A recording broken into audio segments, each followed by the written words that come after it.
After it started just getting very sketchy for me, getting very paranoid, and I was always waiting for the cops to come and kick down my front door.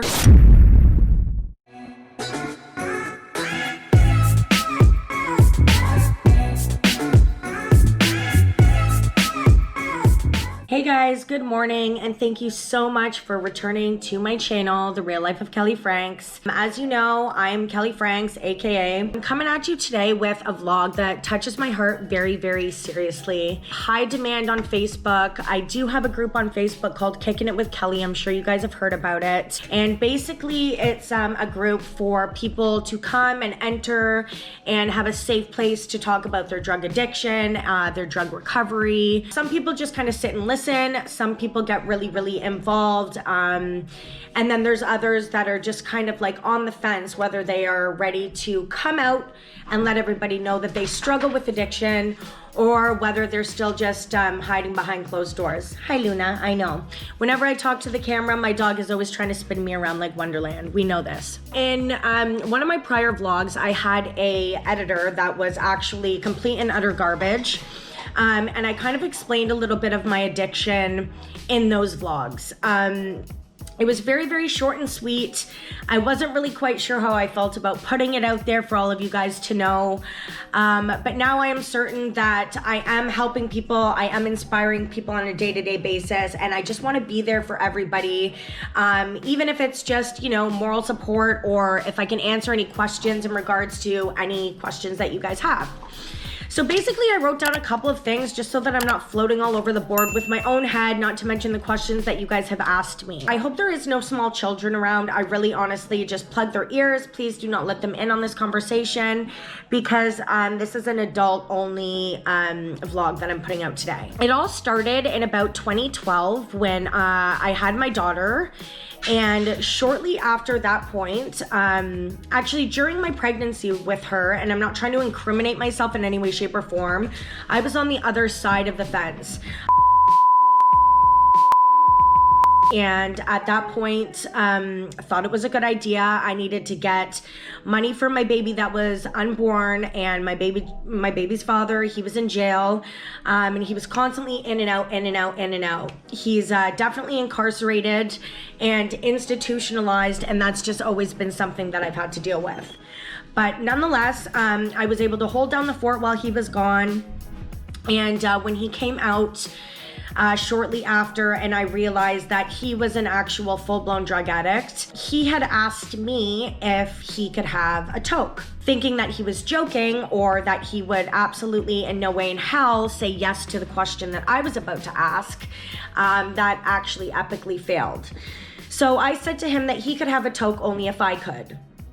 And his reply to that was, okay, hurry up. So I sat with that drug in my hand for like a half an hour, crying my eyes out, thinking, what the am I doing? Why am I doing this? Anyways, long story short, from that moment on, when I had tried it, I became instantly hooked on it. At the beginning, it was not that bad. I was able to like still function and still, you know, look after my house and cook food, and I was okay. And then after, it started just getting very sketchy for me. Getting very paranoid, and I was always waiting for the cops to come and kick down my front door, or, you know, just like bad people coming around the house. I was just terrified. It was just a super bad time. So that's kind of like when I started, and that's kind of the process of how I got hooked. And I was using, and became a full-fledged drug addict, spiraling downhill like fast. So that's why I started. I have had clear patches in between there, but most of the time I would relapse. And when I say relapse, I mean like go hard, lose your place, lose everything. The apartment that me and my ex had shared, we ended up both losing everything. He lost his job. I lost my employment. We started, you know, selling everything out of our house for dope. We started selling all of our electronics. We sold our sofa. It came down to the point that we were just in such a bad situation. I made an unselfish decision for myself and for my kids and for my family, of course, that they could go and they could live with their grandma. So that is where my kids are now. I did not want my kids to fall in the hands of the CAS system. No offense to them. I know that sometimes they're good, but sometimes they're not. I really appreciate the fact that Granny was able to step in and take full reign of looking after my kids. God bless you, Michelle. We love you. My ex has always been institutionalized. He's in and out, in and out, in and out. And I'm not gonna go too much into depth about what he does or, you know, how his incarceration goes. That's his business to disclose. On my end, the kids were just being subject to foolishness. There was yelling, there was screaming, there was violence, just stuff that small children should never have been subjected to, point blank, period. I'm doing super, super good. I am inspiring people all over the place to come out and come clean. People need to know that they're not alone in this, and I know how scary it is for people to come out and openly admit that they use drugs. Whether it be they're hiding it from their parents, their spouse, their friends, their loved ones, whomever. If you are under a substance and you want to get better, you have to do it for yourself. There is absolutely nobody in the world that can do it for you. Your children cannot make you clean. Your husband cannot make you clean. Your mother cannot make you clean. Your brothers and sisters cannot make you clean. They can have an input, like intervention styles, or they're gonna say, F you and continue, but they're no longer going to enable you. For a short time in my addiction, when I was running around and I was homeless, I was living in an abandoned warehouse and I was out on the streets for quite some time. We would have to beg, borrow, and steal. We would have to, you know, do food scams so that we could get some food together. We would have literally days where we wouldn't eat, running around doing missions, just trying to get dope. So it came to the point that I got very, very exhausted. I realized that the relationship that I was in was very, very toxic, and I knew that I was not going to get any better if I continued down that path. So with all of that being said, I made the breakup happen. And ever since the breakup, I have been doing very good. There has been a couple slips every now and again, nothing recent. But people ask me how long I have been sober for. I would say a solid year. I have been clean for without any dibs or dabbles. I feel great. There's so much more to life than getting high. You wake up in the morning, you have your structure, you go and you exercise and you keep your mind right. You keep the people that you chill with, keep them positive, keep the energy going. If you have negativity in your life, put a stiff arm to it. It's not a good time. Any of your past friends that are still actively using, stiff arm them. I know it might break your heart, but you have to do what is best for you. It is very hard. It's a struggle every day because a lot of my closest best friends are still actively using. And they reach out to me on a day-to-day basis in regards to me trying to help them, try to show them, you know, what my coping mechanisms are, how I deal with everything that I deal with, my addiction and my recovery, and trying to keep everything that I'm doing so solid and so positive and keep my energy up and keep, you know, my blessings in check. So basically, it is a proven statistic that if you are having a jonesing moment where you're looking for dope, you feel like you need dope, the idea has run through your head, if you can actually occupy your brain for 20 minutes, so whether it be turning on a program on the TV, taking the dog for a walk, maybe yourself just going out to a friend's house for a cup of coffee, walking yourself to a local convenience store to grab cigarettes or a bag of chips. If you can actually alter your mind for 20 minutes, I can guarantee you that Jones will go away. It works for me all the time. I pray for strength. I pray for guidance. I pray for serenity. I pray for courage.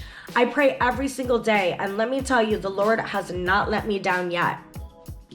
I have never actually been a huge spiritual Bible thumper, I should say. But you know what? I feel like once you find something that you truly, truly do believe in and somebody has answered your prayers or you have had good luck, it gives you something to just genuinely hold on to. So with that being said, I am still in the works of trying to find out which spiritual path I'm going to be taking, but there's a lot of good things that have been coming my way, amazing messages that have been being sent my way, and good karma. There's been a lot of negative things that the universe has been throwing at me, seeing if I can dodge it and duck it and whatever else those words are I'm looking for. For instance, running into old drug dealers and knowing that they have a pocket full of dope, and it's like, no, I'm okay, thank you. I do not invite people that have drugs into my home. If I know that you are actively using, I choose not to be around you. I also have actually came on Facebook and I announced that not only do I deal with drug addiction and recovery, I also deal with mental health issues. And that one was super, super hard for me to kind of just come out and say. I have BPD, which is borderline personality disorder. I'm not quite sure if you guys are familiar with that. Not to mention the anxiety and the depression that I do have as well. I have a lot of anger issues that I seem to be repressing from prior relationships, just prior situations in my life, trying everything in my power to deal with it. I do take my meds as regular and they do seem to help, but I find that when you're dealing with mental health issues as well as drug addiction or alcoholism, it's a huge part to find something that you are passionate about. So whether you're passionate about animals or vlogging or blogging or anything on social media, taking pictures, photography, hanging out with your friends, it's very, very important that you take your passion to the next level and really slay it. If exercising is what you like to do, make it your lifestyle. If walking dogs is your thing, make it your lifestyle. If doing makeup and creating a makeup channel is your thing, do it. If you like playing with little kids' toys, do it. Do whatever makes you happy. And the minute you find your passion, the minute your drug addiction and recovery process begins. Once you find your soul and your, what's the word I'm looking for? Your path, whatever guides you into that light of happiness, make it yours. Grab that bull by the horns and don't let go. Because you know what? It only takes a short amount of time to make that decision in your head, whether or not you are actually ready for sobriety.